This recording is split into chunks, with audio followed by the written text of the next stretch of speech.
Hey there, and welcome back to the We Missed the Exit show. We're doing the British Grand Prix preview as the sprint race is going on right now. We'll get to the Austrian Grand Prix preview once that is done. So right now we're just gonna do the British Grand Prix review. British Grand Prix at Silverstone Circuit, classic circuit. Last year, I remember a couple crashes, including Hamilton putting Verstappen into corpse corner really fast, really scary crash. Did he do it again this year? Well, let's find out. There was a crash right at turning one this year, really scary. Joe hit by Russell, flipped him upside down, skidded across uh, skidded across and up and over the barrier, landed sideways. Luckily, he was okay, but it was a little scary for a little bit because he didn't know what was going on with him. And obviously, for reasons, the cameras weren't panning to him. But luckily, again, he was okay. Everyone involved in the crash seemed okay. Albon, in a separate crash at the same time, hit from behind by Vettel, went in headfirst into the barriers. That one was also scary. He actually went to hospital to get evaluated. Luckily, again, he was okay. All racers were okay. So we had three drivers out right away: Russell, Joe, and Albon. A couple limping back to the pits to uh, get some work done. And this is how the race ended. In his 150th race, Carlos Sainz wins the race. Great. He had a horrible start on the first start, and Verstappen took the lead right on the first corner. But unfortunately, the crash um, red flagged it for a little while, and when they went back to the grid to do a standing start, Sainz again given the lead. Um, Kind of controversial since Verstappen was clearly ahead of him at the time of the red flag, but um, there's nothing you can do about it. They had to go by where they knew people were and what positions they were in, and things were kind of all over the place. Half the pack had a good start, and the other half had a bad start, and it just created a whole bunch of confusion and crashes right from the beginning. So I kind of get why they did what they did. It made the most sense to make sure everyone was in a position that they could see where they were. So again, Sainz is your winner. Checo, a little controversial himself, um, kind of moving all over the place, getting people out of the way, but he ended up in second. And Hamilton had an amazing race, ended up in third. Leclerc screwed by Ferrari again, um, multiple times in this race, ended up in fourth. Feel bad for him. He probably could have won this race easily. Sainz had to really fight for it, but Leclerc, I think really could have won this race had he been given any chance from Sainz or Ferrari. Alonso, and that is with a broken car. His part of his front was broken the entire race, and he had a better pace. Just at the end, Sainz, Perez, Hamilton all had soft tires, brand new soft tires, and Leclerc was on old hard tires, so didn't really stand a chance, especially with a broken car. Hamilton got fastest lap. He was fast all race. He probably had a chance of winning this. Really good chance. Mercedes is back. Who knows what would have happened with Russell if he was racing. But we have three teams fighting for the championship again. It's great to see Ferrari, Red Bull, and Mercedes, all three teams, and have a driver that is on pace to win every race. Great to see that. Alonso ended up in fifth, Norris in sixth, Verstappen ended up in seventh. Little controversy with him fighting off the man who finally got points, Mick Schumacher. Sebastian Vettel in ninth, screaming his lungs out, so happy that his apprentice, Mick Schumacher, finally getting his points here in Formula One.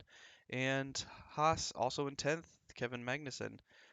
So Mick not only getting points, but um, beating Magnussen. So I think it's about time we saw Mick really come alive. Like I've been saying all along, He had a horrible team last year, horrible experience. I think he is a great future racer here in F1. Him and there's a few other young racers that are going to be fighting for years. Hopefully, we got these teams all together, and hopefully, uh, it'll be great.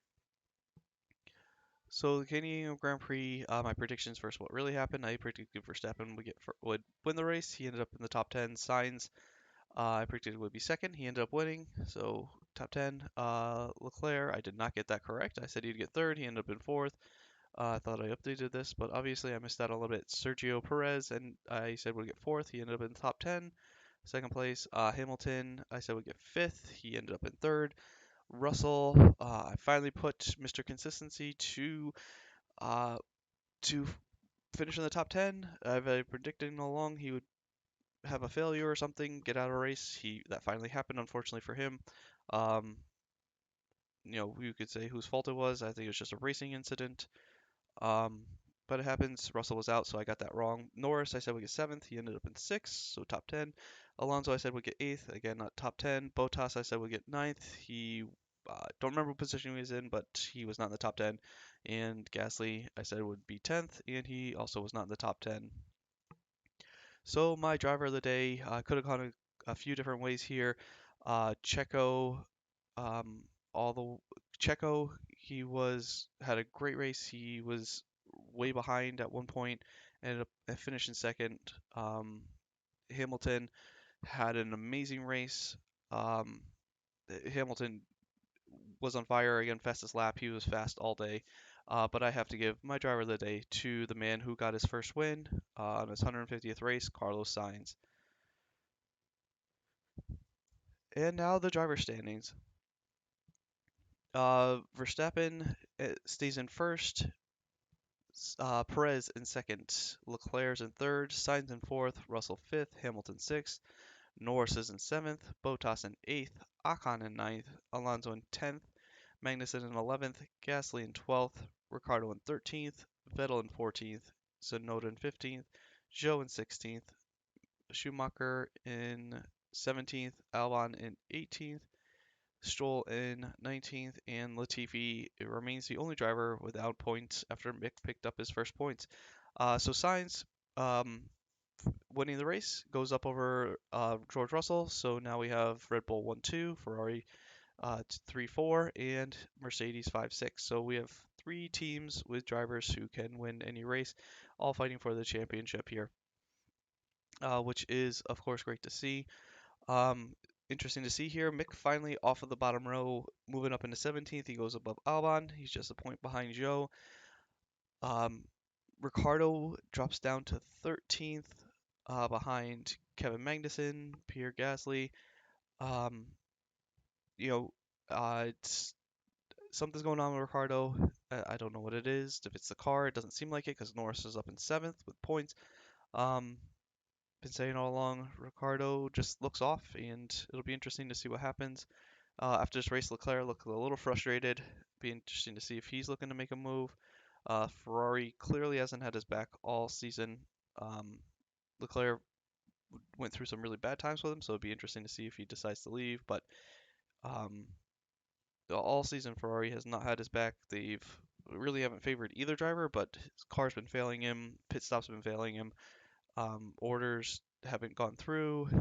Sainz not listening to any kind of orders. He did once this race, but really wasn't anything. So I guess it'll be interesting to see what happens with Leclerc once his contract's up. But again, it's great to see Schumacher finally get some points. He is a star in the making, not just because his dad is, but he's a great driver on his own. He's just bad team. Um, and I think he'll make his way up once he gets some more experience. The Constructors Championships. So Red Bull stays in first with 328. Ferrari's in second with 256. Mercedes is in third with 204. McLaren's in fourth with 73. Alpine in fifth with 67. Alfa Romeo in sixth with 51. AlphaTauri falling behind with 27. Haas right behind them with an eighth with 20 points. They have passed Aston Martin, who's in ninth with 18 points, and Williams remains in 10th place with 3 points, all thanks to Albon. Next race, the Austrian Grand Prix Red Bull Ring, going on tomorrow. Again, the sprint race is happening right now. We'll get to our Austrian Grand Prix preview once the sprint is done. Let us know what you thought of the uh, British Grand Prix below. Sainz finally getting his win. Schumacher finally getting points. What do you think is going to happen with Leclerc? Is he going to stick with Ferrari? Is he frustrated and fed up with them? Let us know what you think in the comments below. Thanks for watching, and again, we'll be back later today with our Austrian Grand Prix preview.